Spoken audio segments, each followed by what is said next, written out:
How's it going, YouTube? It's been a while. Taking on a new project. It's setting up a 75-gallon tank. I'm going to be consolidating my 29 and 37 inhabitants all into a 75.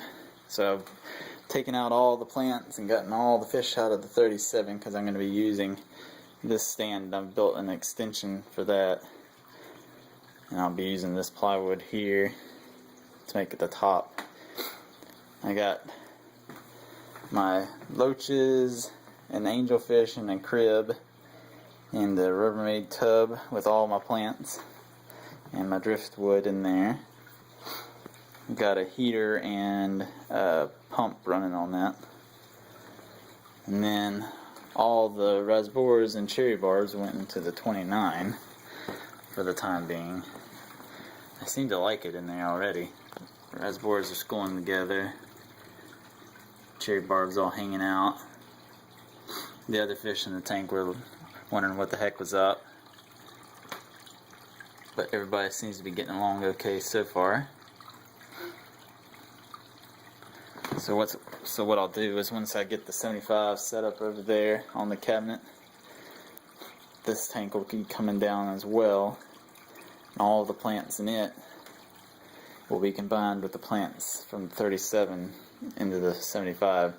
75 is going to be dirt, Miracle-Gro organic choice potting mix with sand over top. So, like I've done in here, and you can see that plant right there started out just that clump, and within like a month, it sent out this runner here with all these new growths. So it's really working well, and the crypts are just growing like crazy. So I'm going to still do the rocks and oak leaves like you see in the 29 and the 75. And I'll use driftwood, this same driftwood. Trying to decide if I'm going to be using my big piece of driftwood out of my 37, which has got this area that's stuck up above the water level. So I've got moss, terrestrial moss, and grass growing on it. So I don't know if I'm going to be using that or not. I may just find some new driftwood. But I've got all these rocks here that'll be going into it. The tank right now, I did a water test on it.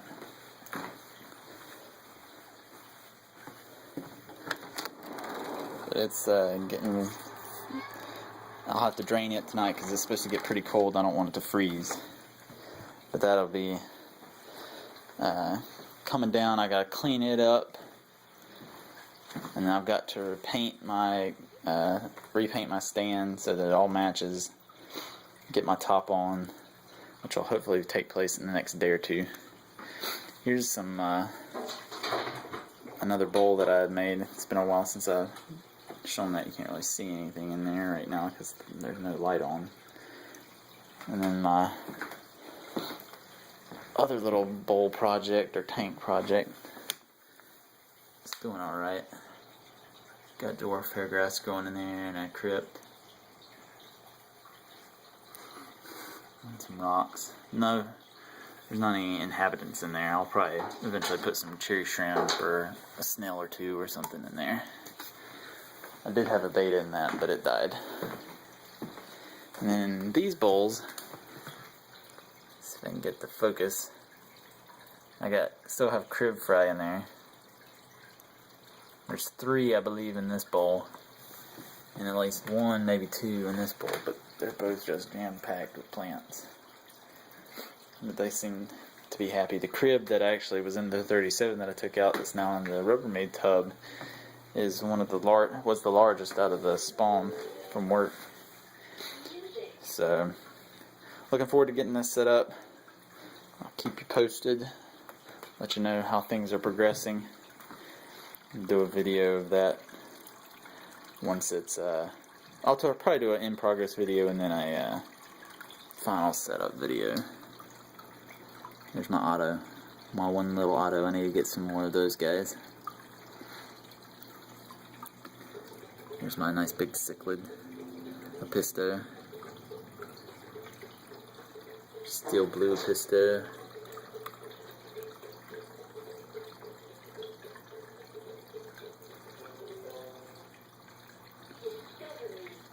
everybody's hanging out in there. And Julia Corey's being friendly. There he is. I'm going to move my canister filter from my 37 into the 29 as well to keep all the beneficial bacteria healthy until I can get it set up. I'm going to run 2 canister filters on the 75-gallon tank, and I'm going to sell this setup and the 29 setup. So until next time, adios.